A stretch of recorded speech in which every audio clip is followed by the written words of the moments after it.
Shubor naga Snem Nongwan Hima. Ka jalla mentagasngi ka arpukandai trek unailur araja apusan kalarake ka World Tourism Day araja apusan da ka bapenlong ya ka program bakarpang kabalatip kom ka Meghalaya calling the One Connect Meghalaya experience balapenlong ha Hotel Marriott.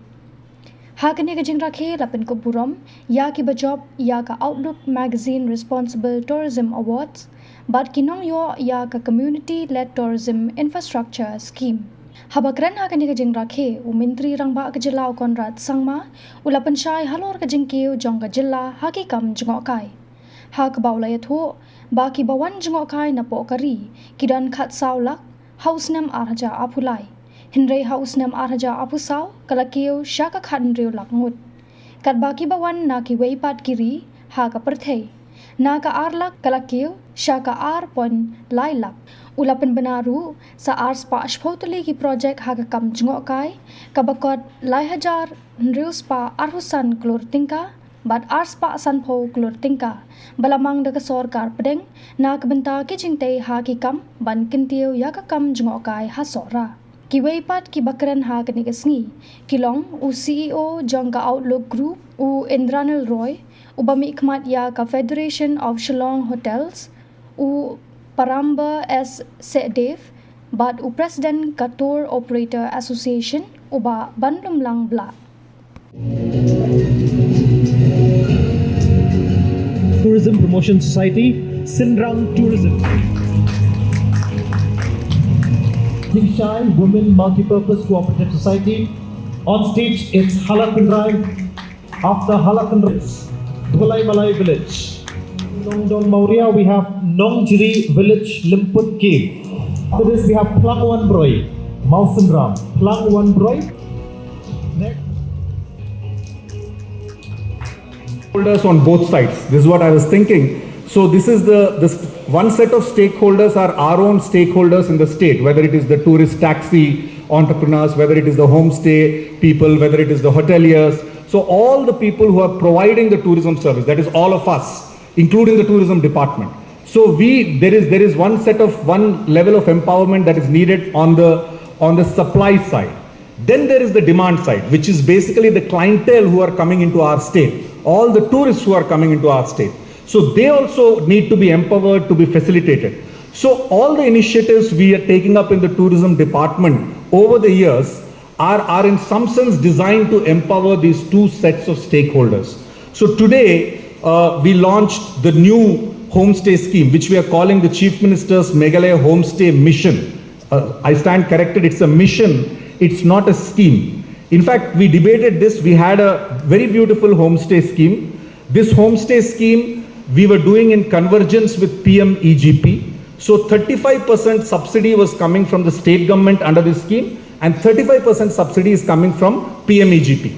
So this scheme, the existing scheme which we have is a wonderful model of convergence with an existing Government of India scheme. It has worked well. While our target was to do 2,000 homestays, we have been successful in sanctioning close to 800 homestays. So we are in the process of taking up the balanced target. But what has changed is that two things have changed now. One is Meghalaya, as you can all see, has become the most preferred tourism destination. Shillong, Skyscanner keeps on repeating this, that Shillong is the most searched tourism destination. So there is an urgent need now. We felt that instead of a scheme, now we need a mission. We need a mission to expand the number of stays. Because today we have a shortage, today we have about 9,000 plus rooms in the state. So when we project to 2028, we will need about 19,000 rooms. So there is a huge shortage.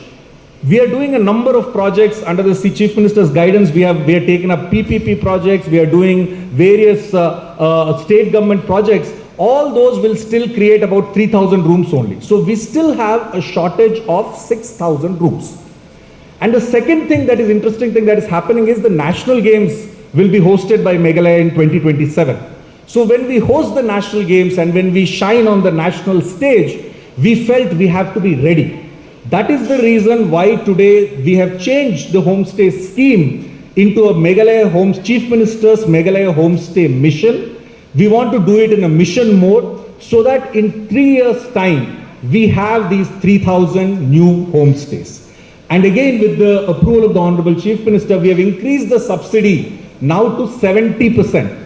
70% fully funded from the state government. We have delinked the state scheme from PMEGP because PMEGP is also kind of getting revamped. So we don't know how the new PMEGP scheme will be. So given that uncertainty, it has been decided that the state government will give 70% subsidy to set up these homestays on a mission mode.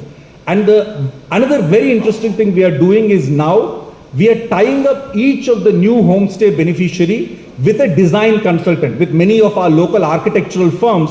There are many architectural firms here. The tourism department empaneled all these firms.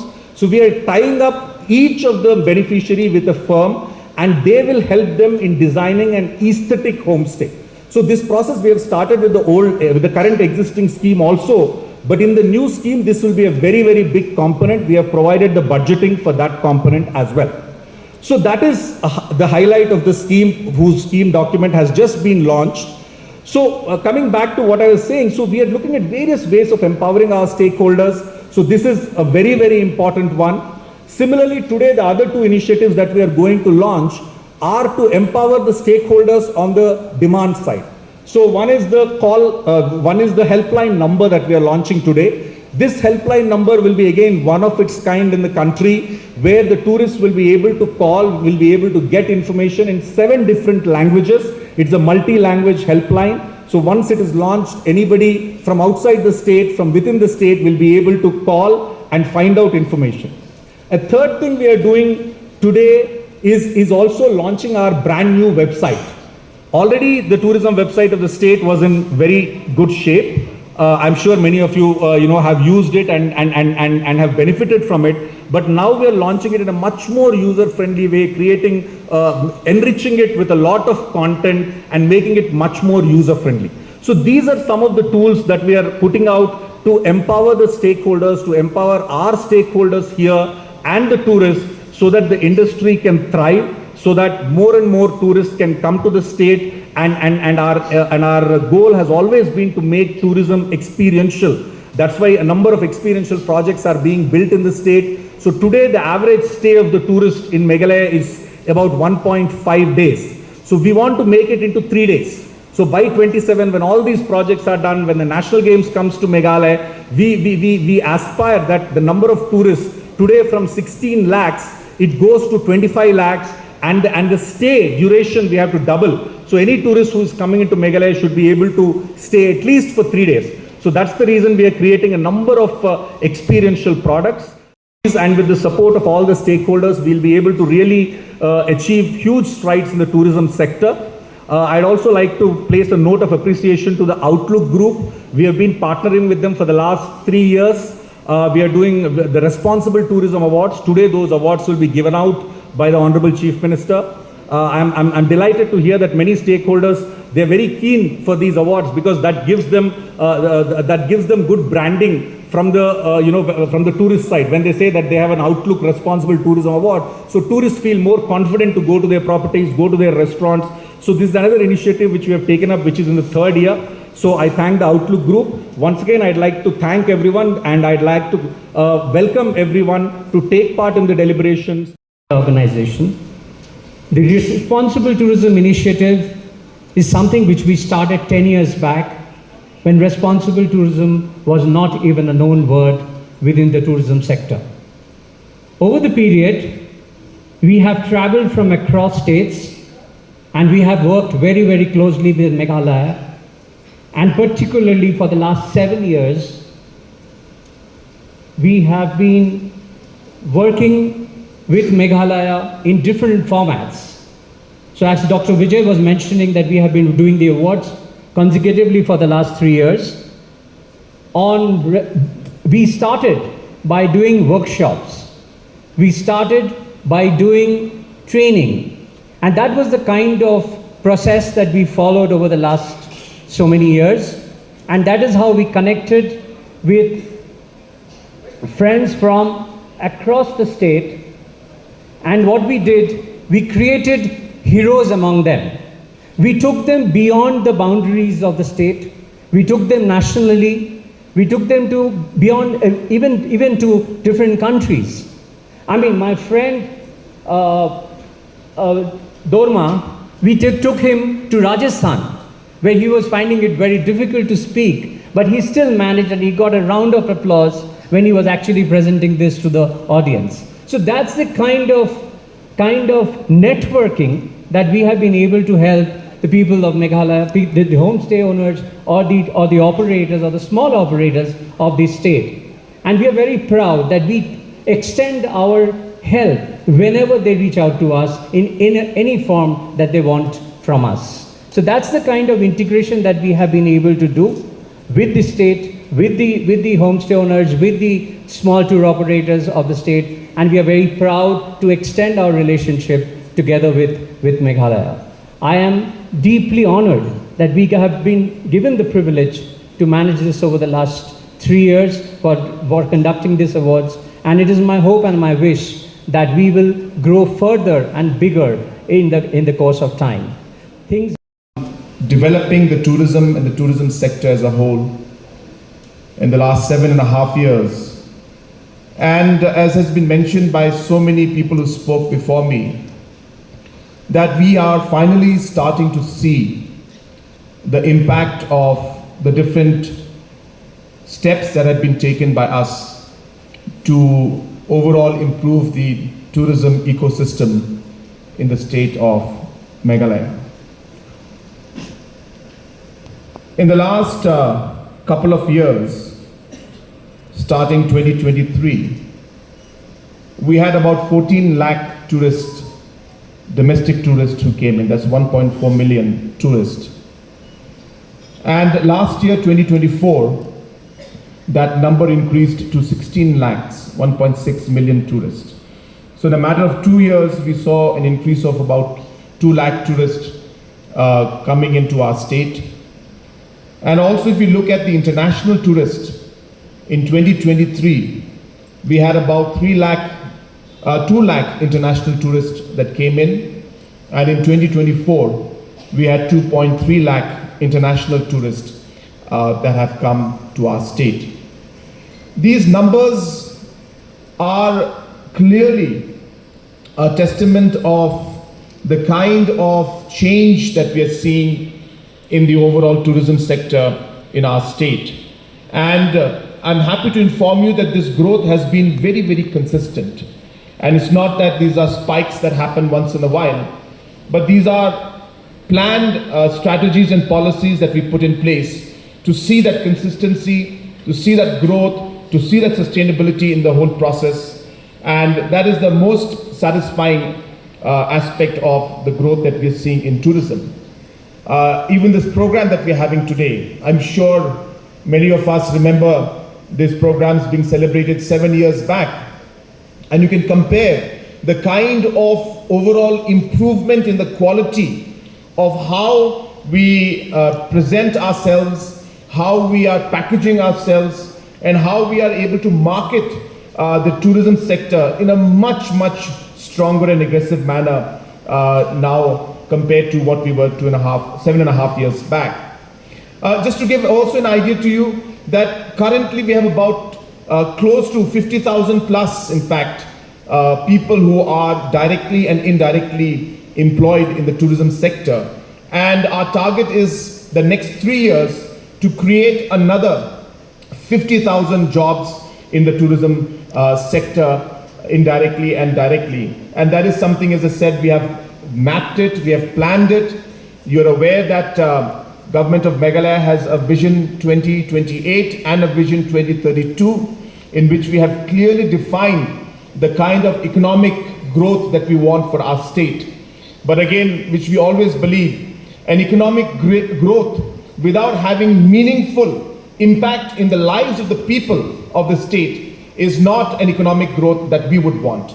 And therefore, we have interlinked and worked out in details of how the economic growth that we'll achieve will actually be done through the tourism sector, through the agriculture sector, through the service sector, through the IT sector, overall through manufacturing industries. In all the areas, what we expect And how do we ensure that every individual and sector contributes to this goal of ours to take forward our economy? These all have been mapped out.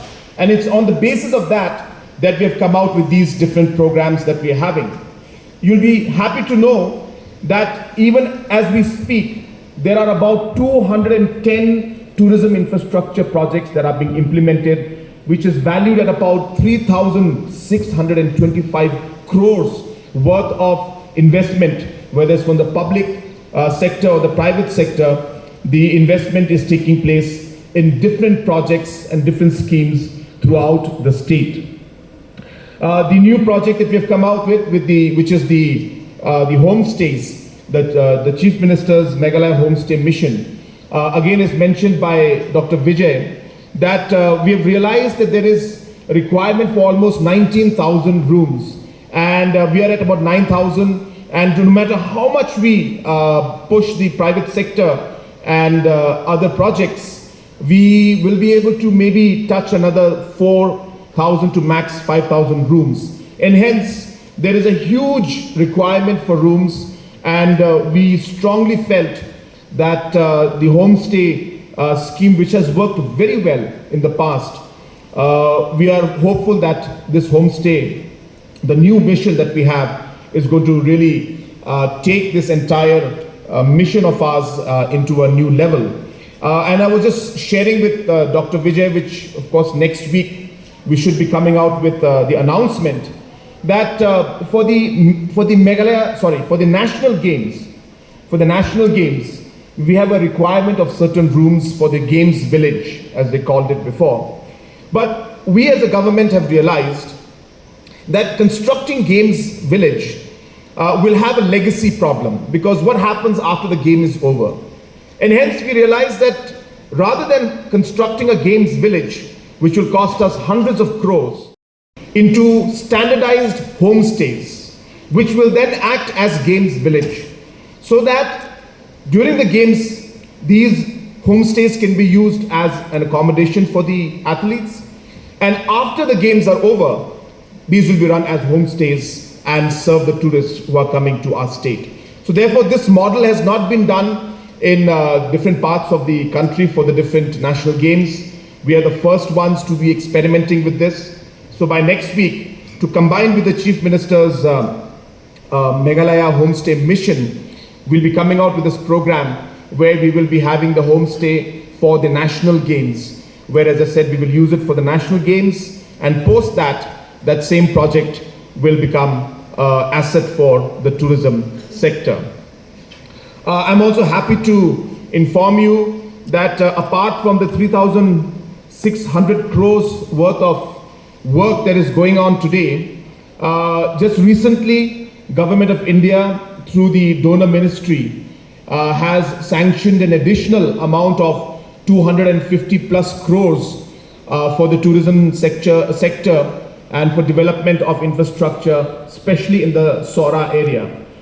So the donor ministry had asked us to give a plan and a roadmap on how one destination would be developed.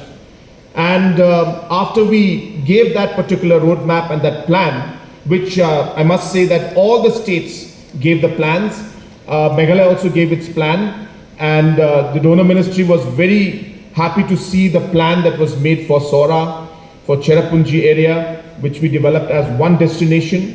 From the moment the person lands in the airport to the entire experience for the tourist of every day, what he or she will go through, and then again, of course, going back to their homes.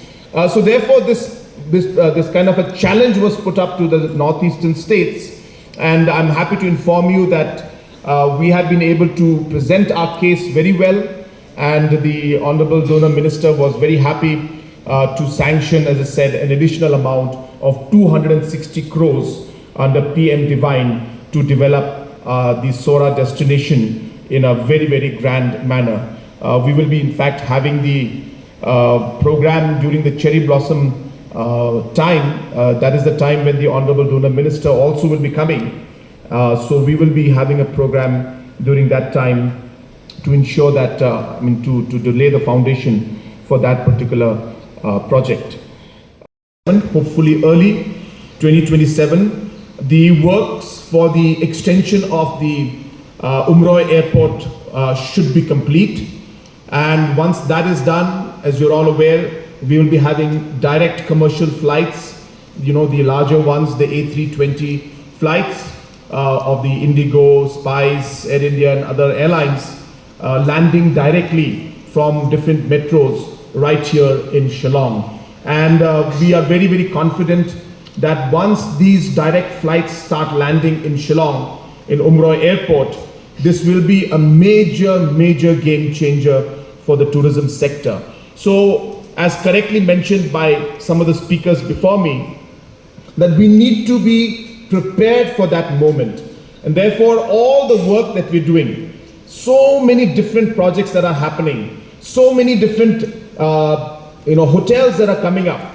As you're aware, this hotel was not progressing. There were some challenges, but we worked with the different stakeholders, and today this hotel, which was actually in a kind of a limbo, was ultimately operationalized in 2022. Similarly, the Crowborough Hotel also, which was languishing for 35 years, was made operational again in 2022.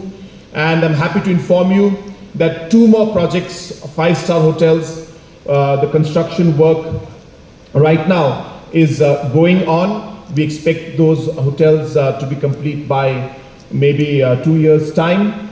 And there are 2 more 5-star hotels which are in the tendering process, including one in Tura. We want Tura also to have a 5-star hotel.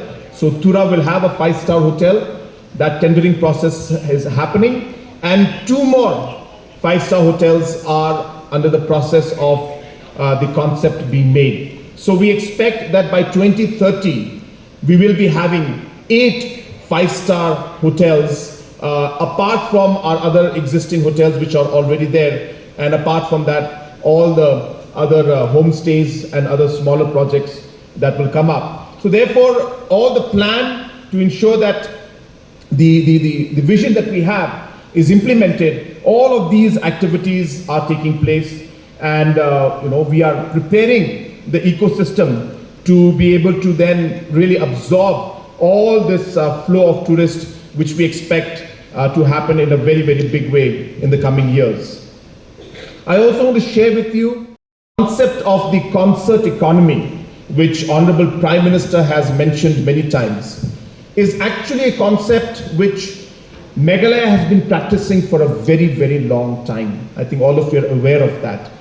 And the concert economy is something which a lot of people, they debate on this. They question whether we should spend money on concerts and other things. But I want to lay some facts down to all of you today to inform you about how these activities boost tourism.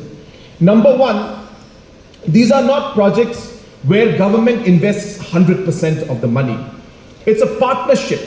There is a certain part that government invests, but a large part that the private sector themselves come and they invest.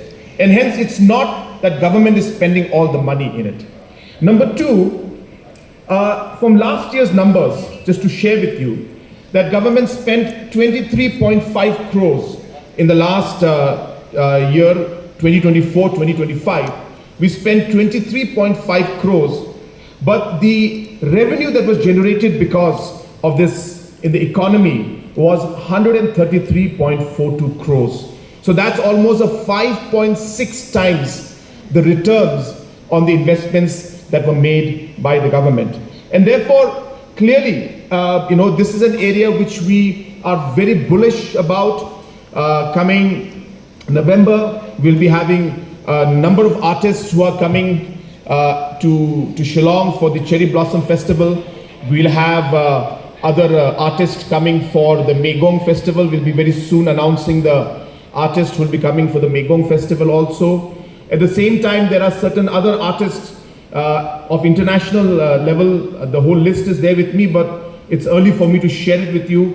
But very, very prominent artists from the global arena, who are very keen to come and perform, especially in Shillong. And this is happening because of the response from the artists themselves. You must have seen the video where Ed Sheeran himself had said that in the entire country in India, the best crowd and the best concert he had was right here in Shillong. It's because there's a different, vibe to it. There's a different mood. There's a different response. Every single person in that concert, in that arena, was actually a singer and singing along with the artist himself. And therefore, these are kind of responses even the artists, they desire, they want it. And they get that kind of response in Shillong and in Meghalaya. And therefore, we are seeing huge response coming in from artists from around the globe who are specifically mentioning that we will be performing either in Bangalore, either in Mumbai or in Shillong. That's the kind of list they are themselves saying. And I don't want to name the artists. I'm so tempted to say it, but I won't say it right now. But it's very exciting. So when these kind of responses come, we realize that how we've been able to brand ourselves, as the destination when it comes to concerts and comes to music. And as I mentioned, this is something that adds to our economy. This is something that creates jobs for our people. This is something that creates a brand for our state. And that's really what we are hoping to do and take forward. Before I conclude, I only want to mention 2-3 more things regarding the entire ecosystem for tourism. Now, everything I've said in the last 10-15 minutes about the infrastructure and the investments we're making, the growth story, will make no sense or will have no impact if we are not able to create the right environment in our place. Now, when I say that, I'm saying it with a lot of sense of responsibility. And that's really what we need to realize. That at the end of the day, while we develop tourism, the infrastructure, the hotels, the airports, all of this development that will take place will ultimately come down to how we treat the people who come to our state. That is, at the end of the day, the key to ensuring that our tourism thrives, as a very, very important sector. So when I say that, what is important for us to realize is that every experience that a tourist has, is very, very important, and sometimes we don't realize how important those experiences are. I'll share with you one experience that I had, which is why I mentioned this today to you. Is that I was in one, tourist place. So we had booked a vehicle, and my younger daughter was very small that time. She must be about 3 years old. And I don't remember much of what happened in the trip that we had, and I don't remember much of the places also. I'm very bad at it, actually. The only thing I remember was that every day that driver would come with some chocolate and would be so kind to my daughter, would ensure that her safety is number one for him, and that really touched me. And I realized how small things like these has impacted my desire to go back to that place because of the way they treated my daughter at that moment. And what I'm trying to tell you is that these small experiences matter. Whether it's our taxi drivers, whether it's the person serving in the restaurant, whether it is the tour operator speaking to the tourist, whether it's a shopkeeper speaking to the tourist when they're buying things, I think our behavior, the way we treat them, I think are the most cherished, I should say, memories that a tourist will carry back with him or her. And I think that is so important that we need to continue to do that. I hope the tourism sector, of course, department is doing a lot, but I really encourage that we must have more and more of the sensitization programs when it comes to the stakeholders of how we should treat and talk and speak to our tourists. I think it's very, very important to be able to do that. And I think that is one of the most important aspects, as I said, for tourism. And linked to that is areas of safety. And therefore, we are very keen. Earlier, the tourism department had mentioned that we will be coming out with tourist buddies, and we would like to see how we can engage with our local communities to ensure that we are able to create a very, very strong and a very safe environment for our tourists. We are already safe. I'm not saying we are not, but I'm saying it's a question of how we can make them even better. And therefore, we need to improve all of that, engage with the community, engage with the society, and ensure that we're able to create that kind of an environment where tourists will compare and say, you know, Meghalaya is the safest place in the entire world, not just the country. And I think that is the kind of mindset that I would want to move forward with. So while the infrastructure and development takes place, the soft part, you know, is very, very crucial to ensure that we can build up that brand and build up that confidence that people would want. And therefore, I really urge all the stakeholders. In recent past, we have had certain challenges, and those challenges and issues are genuine. There are many genuine issues that are there. I don't deny that they're not genuine. There are genuine issues, genuine concerns are there. But we need to be very careful on how we deal with these situations and problems so that we send the right message to the tourist. Because tourists are watching, people are watching, and in today's social media world, it just requires one post to really damage the years and decades of investment and brand building that has been done. And therefore, all of these aspects are very crucial for us to ensure that we are able to move forward in a very positive manner.